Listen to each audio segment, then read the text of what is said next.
আয়ুক্ত নাথ ডাঙৰীয়াকে আহিছোঁ। যিসমূহ মুৰব্বী বিষয়া আছিল তেওঁলোকৰ লগত পুংখানুপুংখভাৱে মই আলোচনা কৰিলোঁ আৰু আলোচনাৰ অন্তত মই ধুবুৰী জিলাত যিমানখিনি কাম কাজ হৈ আছে মই এতিয়ালৈ ছেটিছফাইড, কাৰণ প্ৰতিটো বিভাগৰে যি পাৰফৰ্মেঞ্চ মই ল'লোঁ আৰু ছেটিছফাইড এইকাৰণে যে এতিয়া আমি যদি উদাহৰণস্বৰূপে লওঁ যে আমাৰ যি ধুবুৰী মেডিকেল কলেজ, আৰু ধুবুৰী মেডিকেল কলেজ আজি বেছিদিন হোৱা নাই, প্ৰায় 2 বছৰ আমাৰ হৈছে।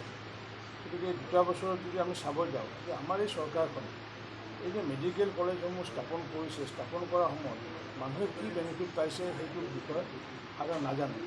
এনেকুৱা ৰিভিউ কৰিলে আমি গোটেই তথ্যবোৰ গম পাওঁ। আমি দেখোঁ যে প্ৰতি মাহতে আমি প্ৰায় 25,000 কৰি আমি আউটডোৰ পেচেণ্ট বা ইনডোৰ পেচেণ্ট আমি ট্ৰিটমেণ্ট কৰিছোঁ। আৰু সেইটো হিচাপে যদি চাওঁ এতিয়ালৈ আমি 6,50,000 মানুহে ধুবুৰী অঞ্চলত, কাৰণ ধুবুৰী মেডিকেলৰ কাৰণে বৰপেটা ডিব্ৰুগড়ৰ পৰা মানুহ নাহে, ধুবুৰী মেডিকেলৰ কাৰণে ধুবুৰী অঞ্চল বা এইপিনে চাউথ চালমান অঞ্চলৰ মানুহ আহে। গতিকে এই মেডিকেল কলেজখন স্থাপন কৰাৰ পিছতে 2 বছৰত 6,80,000 মানুহে 50,000 মানুহে এই সুবিধা পাইছে। ইনফ্ৰাষ্ট্ৰাকচাৰ ইতিমধ্যে সম্পূৰ্ণ হৈছে। আমাৰ PWD বিভাগৰ ল' কলেজকে আদি কৰি BEd কলেজকে আদি কৰি কস্তুৰবা গান্ধী বিদ্যালয়কে আদি কৰি যি ইতিমধ্যে 22-23টা প্ৰজেক্ট চলি আছে, এই 22-23টা প্ৰজেক্টৰ কাম প্ৰায় সম্পূৰ্ণ হোৱাৰ পথত। কোনোবা হয়তো 100% হৈছে, কোনোবা হয়তো 95, কোনোবা হয়তো 80%। কিন্তু অভাৰঅল কনষ্ট্ৰাকশ্যন PWD চাওঁ আমি ছেটিছফাইড। আমি যদি চাওঁ যে ৰ'ডশ্ব'ৰ ক্ষেত্ৰত দেখিছোঁ বিলাসীৰ পৰা ধুবুৰী লগাই পেলাই আমাৰ এইকেইটা দিনত প্ৰায় 300তকৈ অধিক নতুনকৈ বাটপথ নিৰ্মাণ কৰা হৈছে। গতিকে এই বাটপথসমূহৰ কিছুমান কমপ্লিট হৈছে, বাকীবোৰ কাম চলি আছে। এনেকুৱাকৈ যদি চাওঁ অভাৰঅল যিটো পাৰফৰ্মেঞ্চ আজি এই বিভাগৰ MGNৰেগাই হওক, PWD হওক, আপোনাৰ অমৃত সৰোবৰে হওক, হেল্থৰ ক্ষেত্ৰতে হওক বা বিভিন্ন বিভাগৰ ক্ষেত্ৰত মই পাৰফৰ্মেঞ্চটো ভালে পাইছোঁ। আৰু য'ত যি কৰণীয় আছে, যি মই সংশোধনী মই দিছোঁ, সেইখিনি আমি অহা মাহত আমি এইখিনি মই শ্বিলঙৰে মই আহ্বান জনাইছোঁ। আৰু কিছুমান নতুনত্বৰ কথাও কৈছোঁ। যেনেকুৱাকৈ আমাৰ প্ৰায় 58খন আমাৰ PGR এলেকা আছে। এই 58খন PGR এলেকাত আমি দেখিছোঁ যে 5,000 বিঘাতকৈ অধিক মাটি তাত পৰিদক্ত হৈ আছে আৰু নতুবা বেদখল কৰিছে।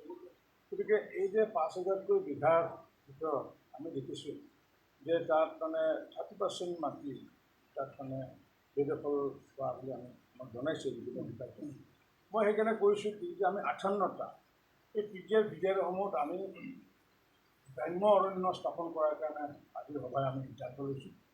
গ্ৰাম্য অৰণ্যৰ কনচেপ্ট এইটোৱে যে এইটো যদিও ফৰেষ্টৰ অন্তৰ্গত নহয়, আমি ফৰেষ্টৰ সহযোগত যিহেতু অমৃত বৃক্ষ আন্দোলন যিহেতু অহাবাৰ হ'ব আৰু লগত আমাৰ MGNৰেগাৰ ব্যৱস্থা আছে, MGNৰেগাৰ জৰিয়তে প্লেণ্টেশ্যন কৰি আমি আগন্তুক দিনৰ 58খন আমি ধুবুৰী জিলাত গ্ৰাম্য অৰণ্য কৰাৰ কাৰণে প্ৰচেষ্টা লৈছোঁ। গ্ৰাম্য 58 আৰু গ্ৰাম্য অৰণ্যৰ যি কনচেপ্ট ধৰক মাটি ধৰি লৈছোঁ 100 বিঘা মাটি আছে কোনোবা এখন PGR বা PGR। তাৰ ভিতৰত আমি 100 বিঘা মাটিটো চাৰিওফালে আমি প্লেণ্টেশ্যন কৰি মাজত বা কোনোবা এটা ঠাইত আমি 1 একৰ মাটি অৰ্থাৎ 3.5 বিঘা মাটিত সুন্দৰকৈ প্লেণ্টেশ্যন কৰিম, যাতে আগন্তুক দিনত তাত যেতিয়া আমি চিলড্ৰেন পাৰ্ক যাতে বনাব পাৰোঁ। এইটোৰ জৰিয়তে কি হ'ব, নতুনকৈ কিছু পাৰ্কো হ'ব, দ্বিতীয়তে প্লেণ্টেশ্যন হ'ব, আৰু তৃতীয়তে ডাঙৰ কাম হ'ব যিটো ক্লাইমেট চেঞ্জ, যিটো আজি উষ্ণ গৰমত যিটো দহিত হৈ আছে, তাৰ পৰা নিশ্চিত ওপৰত ক্লাইমেট চেঞ্জৰ ক্ষেত্ৰত আমাৰ ধুবুৰীও এটা ষ্টেক হোল্ডাৰ হ'ব পাৰিব, যাৰ কাৰণে আমি ৰুৰেল ফৰেষ্ট বা আমি গ্ৰাম্য অৰণ্য কৰাৰ কাৰণে আমি সিদ্ধান্ত লৈছোঁ। এটা সিদ্ধান্ত লৈছোঁ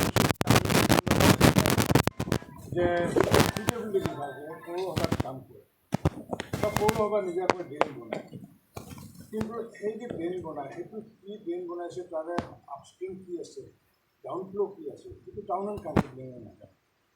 আগন্তুক দিনত ধুবুৰী অঞ্চলত আমি যি কাম কৰিম, সেই কাম কৰাৰ কাৰণে এখন সমিতি আমাৰ আয়ুক্ত ডাঙৰীয়া থাকিব, অধ্যক্ষীয় থাকিব, আৰু তাত আমাৰ ADC এগৰাকী যিয়ে নেকি আমাৰ আৰবান বডি চাই মেম্বাৰশ্বিপ থাকিব, আৰু সদস্য হ'ব তাত চেয়াৰমেন আৰু এক্সিকিউটিভ অফিচাৰ সদস্য হ'ব, আৰু লগতে যি কনচাৰ্ণ ডিপাৰ্টমেণ্ট, এই PWD department, town and council planning department, তেওঁলোকে একত্ৰিত হৈ পেলাই যিটো সিদ্ধান্ত হয়, সেইখন সিদ্ধান্তৰ আধাৰত যিবোৰ কাম অনুমোদিত হ'ব সেই সমিতিখনে তেতিয়াহে কৰিব পাৰিব। কাৰণ নহ'লে আমি ডিব্ৰুগড়ত যেনেকুৱা ঘটনা দেখিছোঁ যে জাহা তাহা PWD ৰাস্তা বনাইছে, মিউনিচিপালিটি বনাইছে, তেনেকুৱা পৰিৱেশ যাতে ধুবুৰী অঞ্চলত যাতে নহয়, তাৰ কাৰণে মই যিহেতু অভিভাৱক মন্ত্ৰীয়ে দায়িত্ব দিছে, গতিকে মই সেই কনচেপ্টটো ইয়াতে আৰম্ভ কৰিব বিচাৰিছোঁ। আগন্তুক দিনত পৌৰসভা বিলাচীপাৰাই হওক বা ধুবুৰী হওক বা গৌৰীপুৰে হওক, তেওঁলোকে কি কাম তেওঁলোকে ধৰে আমাৰ ক'বলগীয়া একো নাই, কিন্তু সেই কামবোৰৰ ক্ষেত্ৰত টেকনিকেলি সেইটো ছাষ্টেইনেবল হ'বনে নহ'ব বা আগন্তুক দিনত মানুহৰ কাৰণে কামত আহিব নাহিব, সেইখিনি এপ্ৰ'চ কৰিব লাগিব, এই সমিতিখনে এপ্ৰ'চ কৰিব লাগিব। আৰু তাত আমাৰ জিলা প্ৰশাসন, municipality, town and council planning আৰু এইপিনে PWD ৰোডছ, এই তিনিওটা ডিপাৰ্টমেণ্টক লৈ পেলাই এখন কোঅৰ্ডিনেশ্যন কমিটি গঠন কৰি দিয়া হৈছে। সময়ে সময়ে ইচিৰ পৰা এপ্ৰ'চ লৈ পেলাই সেইটো কামটো হ'ব। এটি নতুন কনচেপ্ট এটা আমি বহুত আৰম্ভ কৰিছোঁ। আমি যি গ্ৰাম্য অৰণ্য নতুন কনচেপ্ট আৰম্ভ কৰিছোঁ আৰু যিবোৰ গতানুগতিক স্কিমবোৰ চলি আছে সেইবোৰ আগন্তুক আমি এক্সপিৰিয়েঞ্চ যাতে কৰিব পাৰোঁ, তেনেকুৱাকৈ আমি ইয়াতে যে দুগ্ধ উৎপাদন যাতে বৃদ্ধি কৰিব পাৰোঁ, ফিচাৰী যাতে আমি বৃদ্ধি কৰিব পাৰোঁ, আৰু ধান প্ৰডাকশ্যন খুব ভাল। আমি নতুন কনচেপ্ট যাতে লৈছোঁ, ইয়াতে যেনেকুৱা ধানৰ প্ৰডাকশ্যন ভাল, আমাৰ হেৰিয়া প্ৰডাকশ্যন ভাল, তৰমুজৰ প্ৰডাকশ্যন ভাল, মাষ্টাৰ্ডৰ প্ৰডাকশ্যন ভাল। আজি আমি নতুনকৈ এটা প্লেনিং কৰিছোঁ বাদাম প্ৰডাকশ্যন, তাতে বাদামৰ খেতি কৰাৰ কাৰণে। গতিকে বাদামৰ খেতি কৰাৰ কাৰণে উৎসাহিত কৰাৰ কাৰণে কৃষকসকলক আমি নতুন প্লেনিং কৰিছোঁ। মূলগতভাৱে নতুন প্লেনিং তিনিটা প্লেনিং। এটা হৈছে আমাৰ যিটো তিনিটা ডিপাৰ্টমেণ্টক লৈ আছে কোঅৰ্ডিনেশ্যন কৰি, এটা হৈছে গ্ৰাম্য অৰণ্য আৰু এটা বাদাম খেতিৰ জৰিয়তে আমাৰ যি বাদামৰ প্ৰডাকশ্যন বঢ়োৱাৰ কাৰণে আমি আজি সিদ্ধান্ত লৈছোঁ। আৰু DDCৰ মিটিঙত এইবোৰৰ আগন্তুক দিনত কেনেকৈ এক্সপিৰিয়েঞ্চ কৰিব লাগে এইটো আমাৰ ডাঙৰে চাব। আৰু পৰৱৰ্তী সময়ত মই যিহেতু নেক্সট টাইম আহিম 2 মাহৰ মূৰে মূৰে বা এমাহৰ মূৰে মূৰে, তেতিয়া আমি আকৌ এইবোৰ এই তিনিটা বিষয়